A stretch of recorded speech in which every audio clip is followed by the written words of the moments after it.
So today what we're going to talk about is finding the graphs of secant and cosecant. So what makes secant and cosecant a lot different than the graphs of sine or cosine is the fact that you're going to have places where secant and cosecant are undefined. If you think about your unit circle, for example, we know right here at 0 or 2 pi, we know that we have a y-coordinate of 1. We know that the sine of 0 is equal to 0.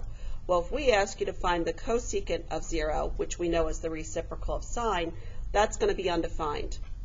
So graphically, what's happening anywhere on the unit circle where your y-coordinate is equal to 0, the cosecant is undefined.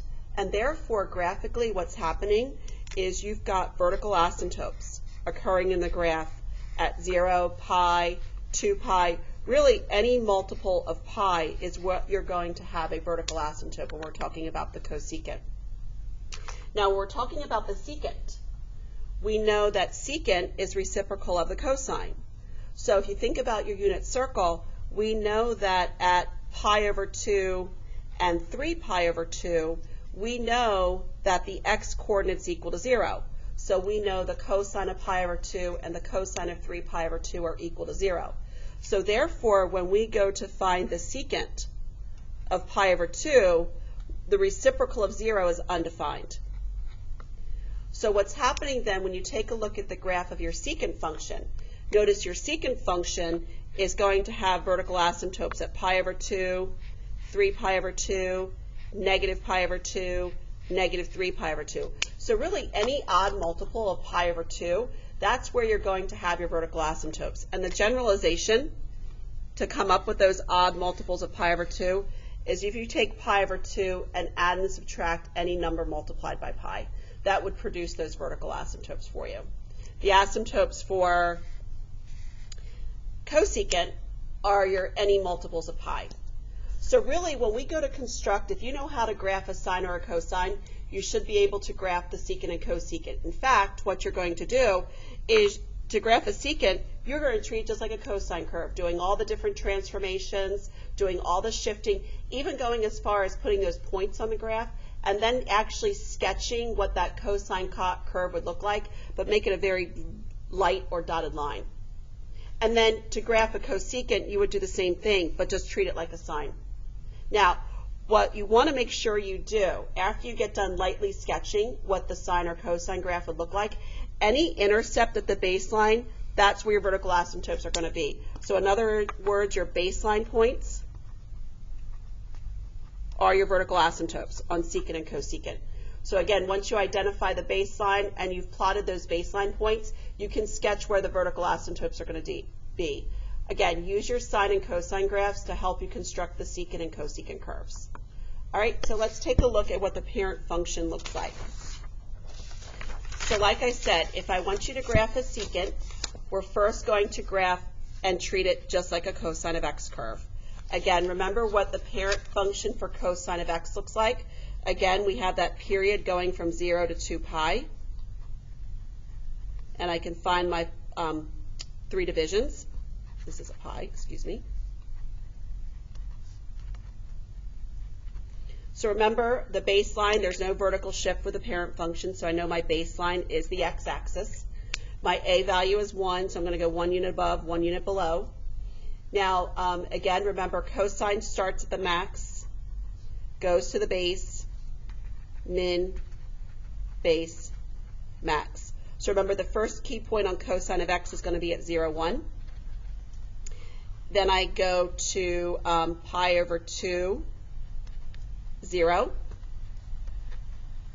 Then I go to the minimum, which will be down here at negative 1. This is pi. Excuse me, I mislabeled that. That's pi.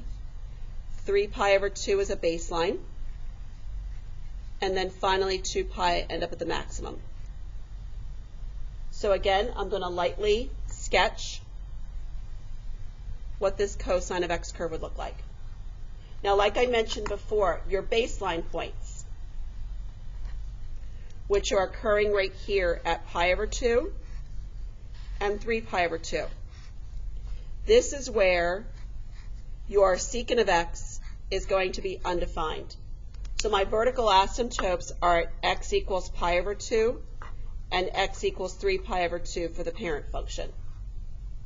Or a generalization would be x equals pi over 2 plus n pi. So when you take a look, now that you've got your vertical asymptotes and you've lightly sketched what, and even if I had a secant curve with all the transformations, I'd follow exactly the same process. I'd actually lightly sketch what the cosine curve would look like. Now this is where you're going to take these other remaining points and you're going to use those points to help you construct the graph of secant of x. Remember, your graph is not going to cross or touch any of the dashed lines that you drew. So this first point is going to go up towards the first vertical asymptote. This point down here that's between the two vertical asymptotes is going to look like an upside down parabola. And then finally the last one is going to go up towards your vertical asymptote. So that's what the graph of secant of x is going to look like. It looks like two halves of a parabola, and then you have this upside down parabola in the middle. The domain, unlike sine and cosine, is not all real numbers. It's all real numbers except those multiples of pi over 2 plus n pi. The range is going to go from negative infinity to negative 1, and it's going to go from 1 to infinity. The period is still 2 pi, just like cosine of x.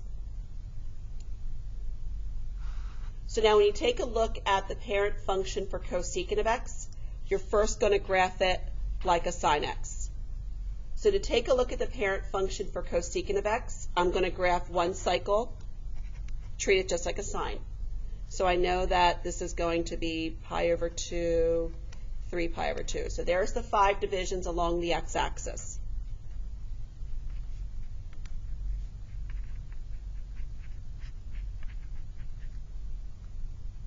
Again, the a value is 1. So now when you take a look at sine, remember sine goes baseline, max, baseline, min, baseline. Again, since there's no vertical transformation, I know that the baseline for sine of x parent function is y equals 0. So my first key point is going to be at 0, 0. Then I go to pi over 2, 1. Then I go to pi 0. 3 pi over 2, negative 1, and then 2 pi 0. Like I did with the last graph, I'm even going to lightly sketch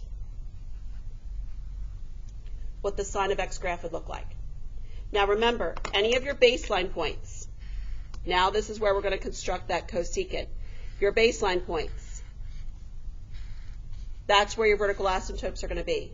So we're going to have a vertical asymptote at x equals 0, x equals pi, x equals 2 pi. So use your other 2 points to now help you sketch cosecant of x. Again, the cosecant of x will not cross or touch any of the dashed lines. So this is actually going to look like a parabola that's opening up. And then this other point will look like a parabola opening down. So these points in the table at 0, 0, this is going to actually be undefined. Anywhere sine was equal to 0, your cosecant is undefined. Just like over here when you take a look at the table for secant of x. Anywhere the cosine of x is equal to 0, it's going to be undefined. This is where your vertical asymptotes are going to be.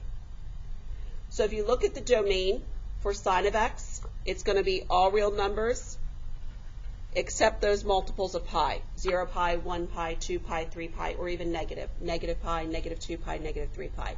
The range is exactly the same as the secant of x. It's going to be negative infinity to negative 1, and it's going to be from 1 to infinity. If you're wondering why it's that way, if you think about what the range of cosine of x is, we know the range of cosine of x goes from negative 1 to 1.